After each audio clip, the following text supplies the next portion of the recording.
Why were the majestic Victorian mansions, symbols of the prosperity of an entire era, actually cold and unhealthy traps? We imagined cozy evenings by the fireplace, but the reality was different. Eternal cold that penetrated to the bone and dampness that had seeped into the very walls. These houses were built to demonstrate status, not for the comfort of their inhabitants. Their architecture created problems that we do not face today.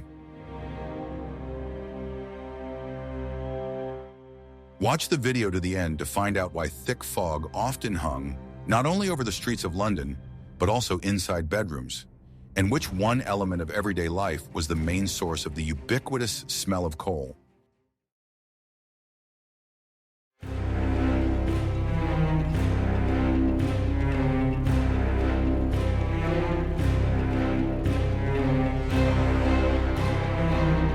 What if I told you that in the Victorian era, freezing in your own home was considered a sign of wealth? Let's start with a surprising social fact that changes everything. Warmth and comfort as we understand them today were not the main goal for a wealthy Victorian. Large, spacious rooms with high ceilings demonstrated the owner's status. They showed that a person could afford to heat a huge space, even if in practice this was impossible.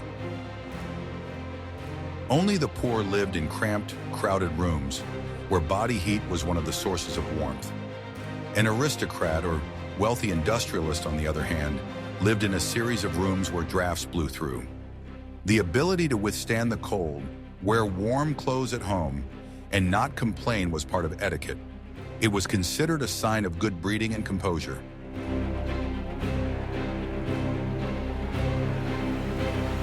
The smell of coal, which we now consider pollution, was perceived differently back then. It was the scent of progress, industrialization, and prosperity. Smoke from the chimney meant that the house had a hearth, that the family could afford fuel. Therefore, this pungent smell, which permeated the curtains and furniture, did not cause as much revulsion as one might think. The life of servants in this context was even more difficult. They got up long before dawn to light dozens of fireplaces in their masters' rooms. Their own quarters in basements or attics were often not heated at all. They were the first to face the morning cold, carrying heavy buckets of coal throughout the house. The very materials from which the houses were built emphasized this status. Massive stone, brick, marble floors, all of this spoke of wealth. These materials were also incredibly cold to the touch. They accumulated cold in winter and released it into the rooms, creating a cellar effect. Victorian design prioritized aesthetics over practicality. Huge floor-to-ceiling windows were designed to let in as much light as possible, but they were also the main holes for heat.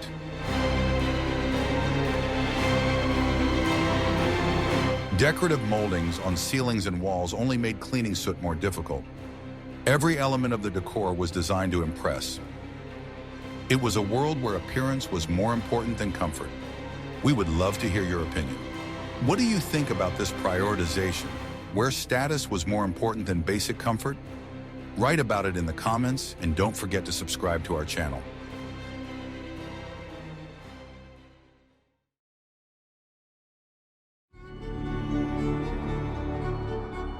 Are you ready to learn the truth about the main symbol of Victorian comfort?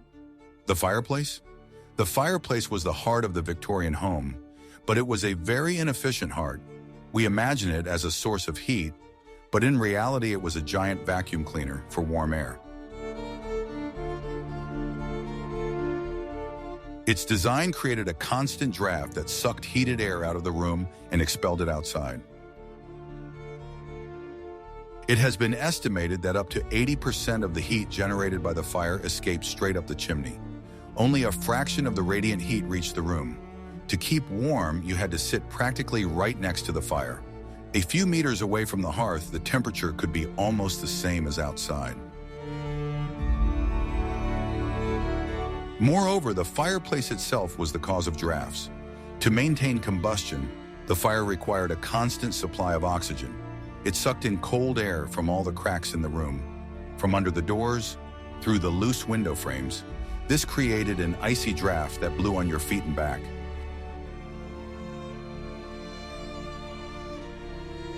Maintaining fireplaces was a titanic task. The fire had to be kept going constantly by throwing coal on it. This meant endless dirt, dust, and soot. Every morning began with cleaning the ashes and rekindling the fire in all the living rooms. Coal dust was everywhere. It settled on furniture, paintings, books, and penetrated the lungs of the inhabitants of the house. Breathing in such an atmosphere was not easy. The constant smell of smoke and soot was an integral part of home life that was impossible to get rid of. Chimneys were a complex system of channels that often became clogged. Cleaning chimneys was a separate, dirty, and difficult job. If the draft was poor, smoke and carbon monoxide could flow back into the room, which was not only unpleasant, but also dangerous. The heating system was extremely uneven. The area around the fireplace was overheated, while the corners of the room remained freezing. Such a temperature difference was not only uncomfortable, but also contributed to the formation of condensation on the cold walls. We will talk about this in more detail. The situation in the kitchen was different, but no better. A huge cast iron stove, also coal-fired, was the only source of heat. In the summer, the kitchen was unbearably hot. In the winter, its heat was barely enough for the huge, often basement-like room. The fireplace was more of a symbol than a practical solution.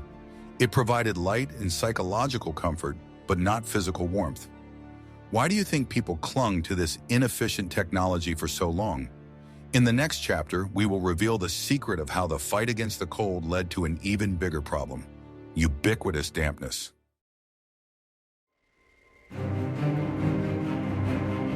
I will reveal the best-kept secret of Victorian interiors, which turned them into breeding grounds for mold. Victorians were obsessed with the idea of fresh air.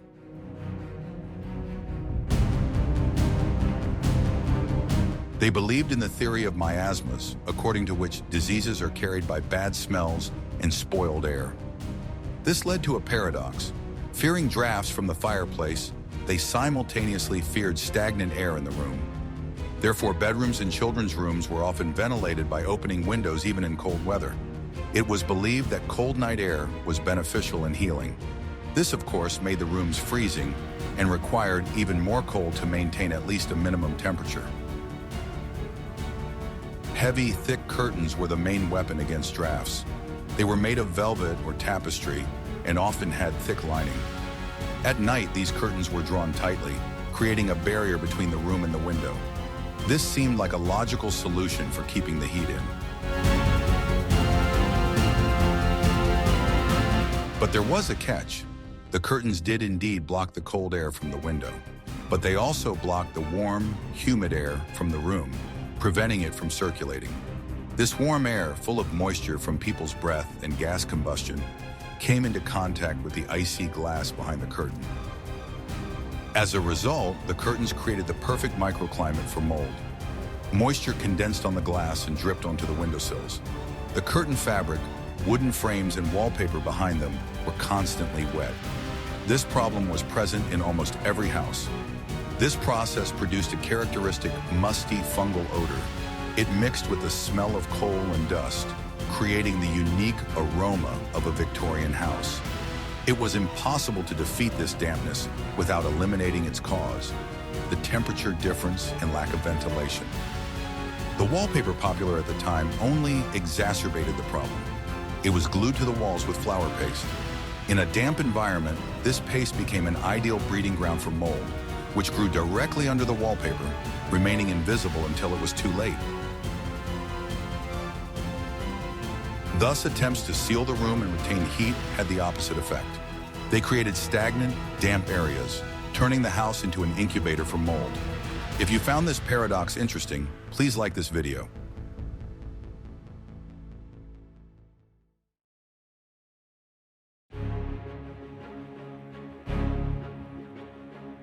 Guess which luxury item was the main culprit in freezing entire families? The answer is simple: windows. The Victorian era was a time of great technological breakthroughs in glass manufacturing. Huge, often floor-to-ceiling liftable windows, known as sash windows, became a status symbol. The problem was that all this glass was single pane. Double-glazed windows did not exist. Single-pane glass has almost zero resistance to heat transfer. It instantly cooled to the outside temperature, becoming a source of cold. The entire surface of this huge window became an icy wall, radiating cold into the room. Even when the fireplace was working at full capacity, it was always unbearably cold near the window. This created enormous discomfort and a sharp temperature difference in the room. The design of the lift windows themselves was a source of problems. They consisted of two movable frames which dried out and warped over time. Huge gaps formed between the frames and the box. These gaps were visible to the naked eye. Cold air constantly entered the house through these gaps. In windy weather, the windows literally whistled and rattled. This constant draft negated all efforts to heat the room. People literally lived in the wind. But the cold came not only from the windows, but also from below. Most Victorian houses had basements or ground floors. These rooms were often damp and, of course, unheated. They acted as a buffer for the cold beneath the living quarters. The wooden floors of the first floor rested on beams directly above these cold basements. There was no insulation between them. As a result, the floors, especially in the corridors and halls, were freezing. Walking on them barefoot was unthinkable. This is precisely why Victorians were so fond of thick carpets. Carpets were not merely decorative, but a functional necessity. They were the only way to insulate one's feet from the penetrating cold coming from below. Carpets served as primitive insulation. Hallways and stairwells were the coldest places in the house. They were large, tall, and had no fireplaces of their own. They acted as wind tunnels, through which cold air circulated throughout the building, penetrating the living quarters.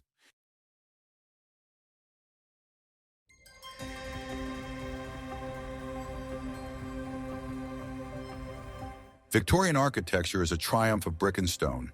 These materials were strong, durable, and allowed for the creation of intricate decorative facades. They were a symbol of the reliability and solidity of the industrial age. No one thought about their thermal properties. However, these materials have one characteristic: high heat capacity and thermal conductivity. They heat up very slowly and cool down just as slowly. In winter, massive brick or stone walls froze through. They accumulated the cold from outside.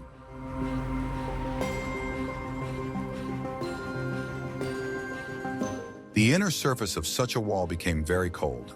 It literally drew heat from the room and from people's bodies. Even if the air in the room was warmed by a fireplace, it was extremely unpleasant to be near the outer wall. It felt like touching ice. The concept of thermal insulation in the modern sense simply did not exist. The walls were solid, without air gaps or insulation. The most that was done was to finish the interior with plaster and wallpaper, which had almost no effect on heat loss. It was believed that a thick wall should be warm in itself. This cold surface of the walls was the main cause of condensation. Any moisture in the air, from breathing, cooking, boiling water for baths, instantly settled on the cold walls. The wallpaper darkened and the plaster became stained. It was the perfect environment for mold. The roofs were also a huge source of heat loss. The attics were uninhabitable at best and were not insulated in any way. Warm air rising from the living quarters escaped unhindered through the ceiling and roof. It was the simplest law of physics. At the same time, this roof design had the opposite effect. Snow melting on the roof from the escaping heat froze on the cold eaves. This led to the formation of ice and icicles. During thaws, this often caused leaks. The foundations of buildings were also vulnerable. The stone and brick from which they were built absorbed moisture from the ground very well. This moisture then rose up the walls, causing what we now call capillary dampness. This was a fundamental design flaw. The lack of foundation waterproofing was the norm. This meant that basements and ground floors, where kitchens and servants' quarters were often located, were constantly damp. This dampness permeated the entire building from top to bottom.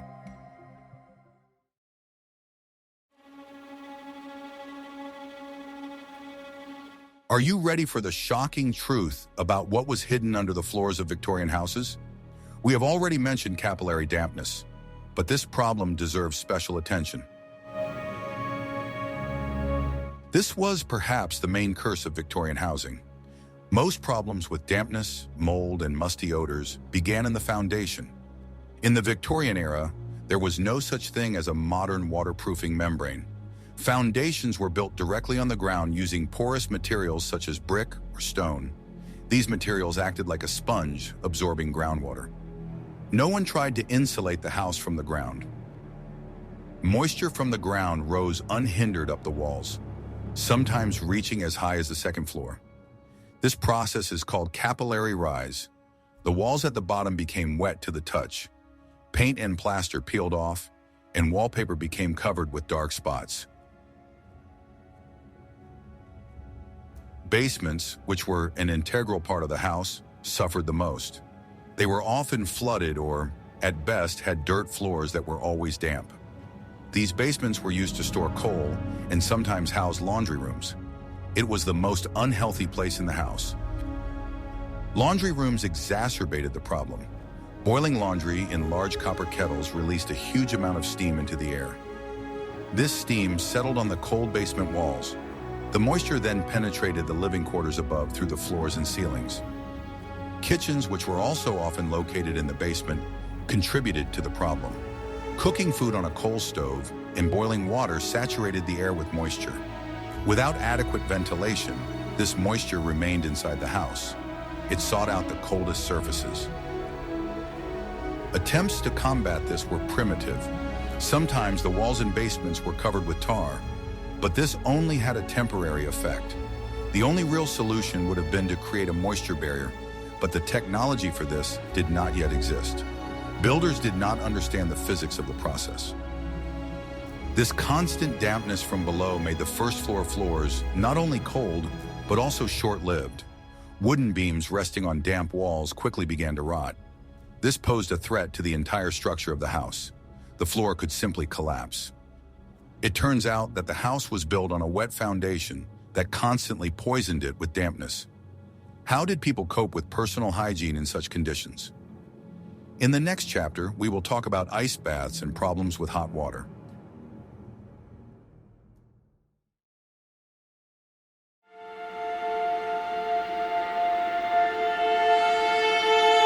Organizing a bathroom in a Victorian house was a real challenge. In the early stages of the era, there were often no separate bathrooms at all. Water for washing had to be heated in the kitchen and carried to the bedrooms in heavy jugs. It was hard work for the servants. Washing took place in portable bathtubs or basins right in the bedroom. One can imagine how quickly the water cooled in an ice-cold room. These were not relaxing procedures, but a quick and invigorating necessity. There was little pleasure in it.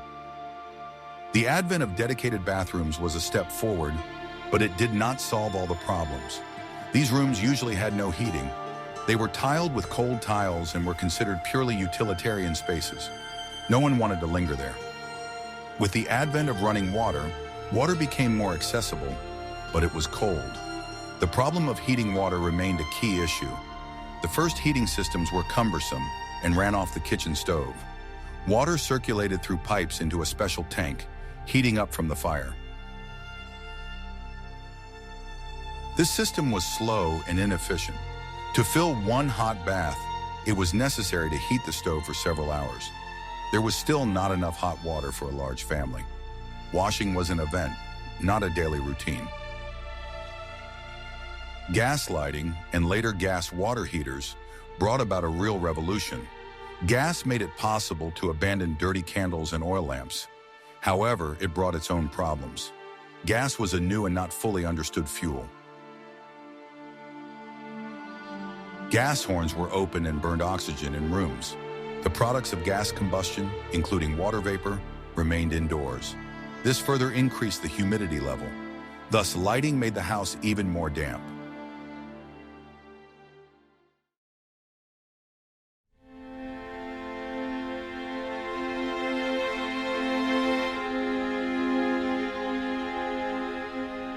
It is impossible to talk about a Victorian house without mentioning the environment in which it was located. Thousands of houses and factories burned coal at the same time. This created the famous London pea soup, thick yellow smog. It was a symbol of industrial power. This smog was not just fog. It consisted of particles of soot, sulfur dioxide, and other combustion products. It was so dense that during the day the streets could become as dark as night. Streetlights had to be lit at noon. The smog penetrated homes unhindered. It seeped through the same cracks in windows and doors through which cold air entered. Even with the windows tightly closed, the air in the rooms was filled with smoke. It was impossible to escape it. All surfaces in the house were quickly covered with a thin layer of sticky black soot. Furniture, curtains, paintings, walls. Everything required constant cleaning. It was a Sisyphean task. As soon as everything was washed, the soot settled again. Housekeeping turned into a war against dirt. The white collars of shirts turned gray within a couple of hours. It was difficult to breathe this air. The smell of sulfur and burning was not only on the street, but also in the bedrooms. It was the backdrop against which all of life took place. This external dirt mixed with the internal dust from the fireplaces. The house became a trap for dirt. Keeping it clean required an army of servants and incredible effort. For the lady of the house, it was a constant headache. The buildings themselves suffered from smog. The brick and stone on the facades were blackened by soot. London and other industrial cities took on the gloomy, smoky appearance that we often associate with this era. White stone quickly turned black.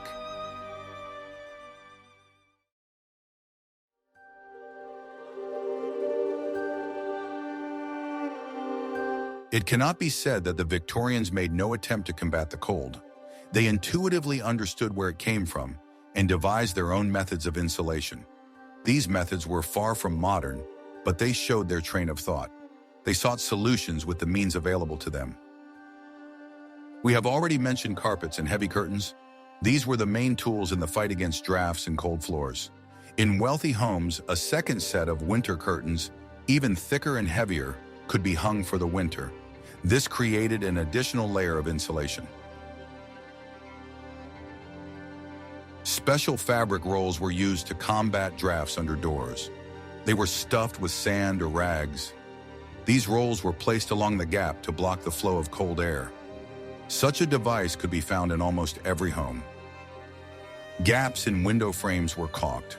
They were filled with fabric, paper, or special putty. Sometimes windows were simply covered with strips of fabric or paper for the winter to reduce the flow of cold air. It was a temporary but necessary solution.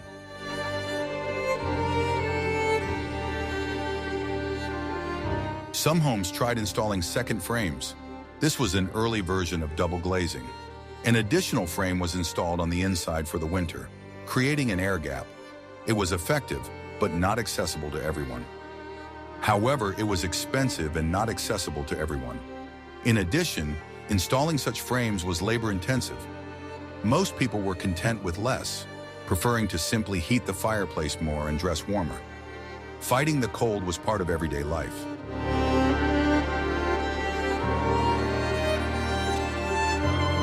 The first central heating systems appeared, but they were the exception rather than the rule. Very wealthy homes could install systems that ran on hot air or steam. These were complex engineering structures. These early systems were bulky and expensive to install and operate. They were often noisy and spread dust and odors from the boiler room throughout the house. Most people preferred the familiar and understandable fireplaces, despite their shortcomings.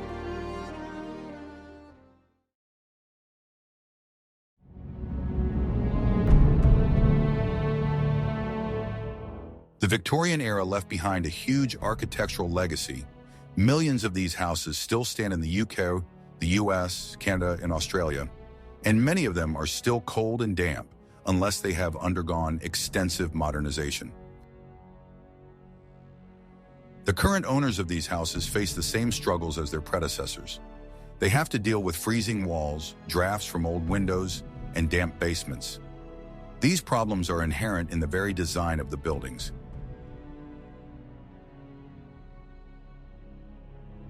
Renovating such a house is a difficult task. It is necessary to find a balance between preserving the historical appearance and modern comfort requirements. You cannot simply insert plastic windows into a 19th century facade without disrupting its aesthetics. Combating dampness requires modern solutions. Installing waterproofing barriers, draining basements, and organizing forced ventilation are all necessary to make a house livable. This requires significant investment. Insulating solid brick walls is a separate headache. External insulation spoils the historic facade. Internal insulation eats up valuable space and can cause the dew point to shift inside the wall, exacerbating moisture problems. Old chimneys from fireplaces often have to be blocked. They remain a source of drafts and heat loss. The fireplaces themselves are converted into decorative features or fitted with modern closed fireboxes, which are much more efficient. Many of the problems we face in modern housing have their roots in that era. Understanding why these houses were built this way helps us appreciate modern construction technology. We can see how far engineering has come. We appreciate double-glazed windows, insulation in walls, and efficient heating systems. We take all of this for granted. But just 150 years ago, it was an unattainable dream for most people.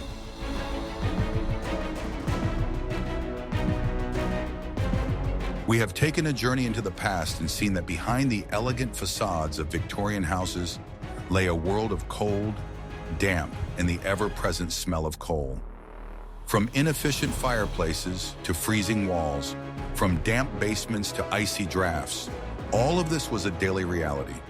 These houses were built to impress, not to be comfortable to live in. It was a theater of status, where comfort was sacrificed for external beauty. The legacy of this era is still with us today, reminding us of the value of warmth and comfort in our modern homes. What other topics from the history of everyday life or architecture would you like to see in our future videos? Share your ideas in the comments, and don't forget to subscribe to our channel so you don't miss out on new research.